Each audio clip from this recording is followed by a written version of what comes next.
नमस्कार मित्रों, हमारी सीरीज चल रही है ग्रहों के सिद्धांतों पर और आज हम बात करने जा रहे हैं ग्रहों के तत्व के बारे में।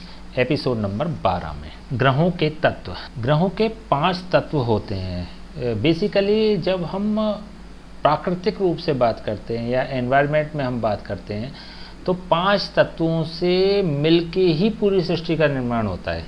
इवन हमारा जो शरीर है, जो जीव है, वह भी 5 तत्वों से मिलकर बना है। अग्नि, पृथ्वी, वायु, जल और आकाश। इन 5 तत्वों की एग्जिस्टेंस प्रत्येक जीव में पाई जाती है, सृष्टि में पाई जाती है, हमारे चारों तरफ एनवायरनमेंट में पाई जाती है। इसी प्रकार से प्रत्येक ग्रह के अलग अलग तत्व होते हैं। अगर हम सभी 7 ग्रहों की बात करते हैं तो 7 ग्रहों में 5 तरह के तत्व पाए जाते हैं। जान लेते हैं किस प्रकार से। अग्नि तत्व पाया जाता है सूर्य और मंगल में। पृथ्वी तत्व होता है बुध में। वायु तत्व होता है शनि में। जल तत्व होता है चंद्रमा और शुक्र में। और आकाश तत्व होता है गुरु में। इट मीन्स, दूसरे शब्दों में अगर बात करें तो सूर्य और मंगल अग्नि तत्व के रूप हैं, बुध पृथ्वी तत्व है, शनि वायु तत्व है, चंद्र और शुक्र जल तत्व है और गुरु आकाश तत्व है। अब इनका उपयोग कैसे हो सकता है? देखिए, एक अगर साधारण भाषा में अगर हम बात करें, एक फॉर एग्जाम्पल अगर हम बात करें तो मान लीजिए हम जल तत्व की बात कर लेते हैं। जल तत्व चंद्रमा और शुक्र।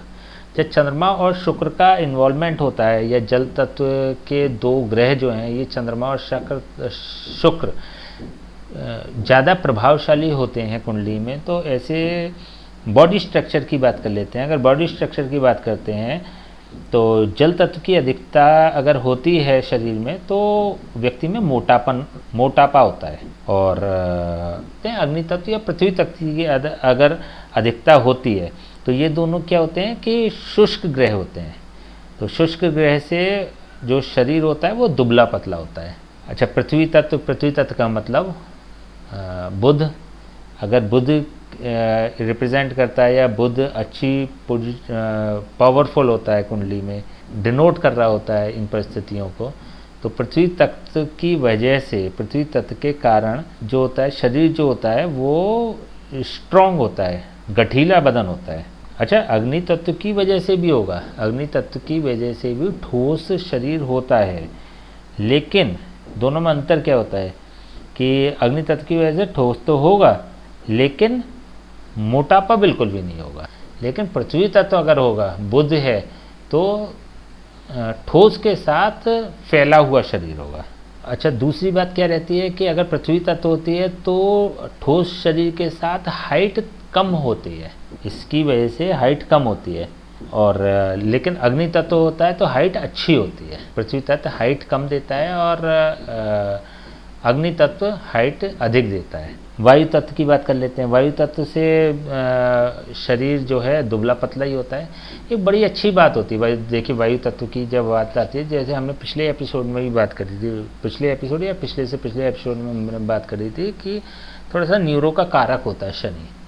तो वायु तत्व की जब अधिकता होती है, कुंडली में बात करें या पर्सनैलिटी में बात करें, या शनि एक अच्छी पोजीशन में होता है तो व्यक्ति तीक्ष्ण बुद्धि का होता है, उसका मेंटली बहुत शार्प बुद्धि होती है। तो ये एक बड़ी अच्छी खूबसूरती होती है। जल तत्व की हमने बात कर ली। आकाश तत्व की अगर बात कर लेते हैं तो बेसिकली गुरु क्या करता है, वो फैलाव देता है। मोटापा भी एक अलग चीज़ हो गई, मोटापा से मतलब थोड़ा सा फैट, लेकिन ये फैलाव देता है। जैसे आपने देखा होगा ना कि कुछ लाला टाइप के लोग होते हैं, एक नाम ही लाला जी टाइप हो जाता है उनका। वो जो उनकी काया होती है वो बिल्कुल गोल मटोल से होते हैं। तो फैलाव होता है शरीर में। जब ज़्यादा अधिक फैलाव हो जाता है तो इट मीन्स कि गुरु कहीं ना कहीं रोल प्ले कर रहा है इसमें। तो ये जैसे शारीरिक बनावट की हमने बात करी या बुद्धि मानसिक स्तर की बात करी, तो इसी तरह तत्व के आधार पे ये आपको समझ लेने हैं ये तत्व, और समय समय पर इसका उपयोग होता रहेगा। जैसे क्वेश्चन आएंगे, कई क्वेश्चनों में इसका उपयोग होता है। अगर आप माइन्यूटली देख रहे हैं तो आप अगर पिन पॉइंट करना चाहते हैं या पिन पॉइंट की स्थिति अगर क्रिएट करना चाहते हैं तो आपको तत्वों पर विशेष ध्यान देना पड़ेगा। तो ग्रहों के तत्व हैं ये। चलिए, हमने बात करी आज ग्रहों के तत्व की। नेक्स्ट टाइम हम बात करेंगे एक बहुत महत्वपूर्ण टॉपिक पर। तब तक के लिए आज्ञा दीजिए हमें। नमस्कार।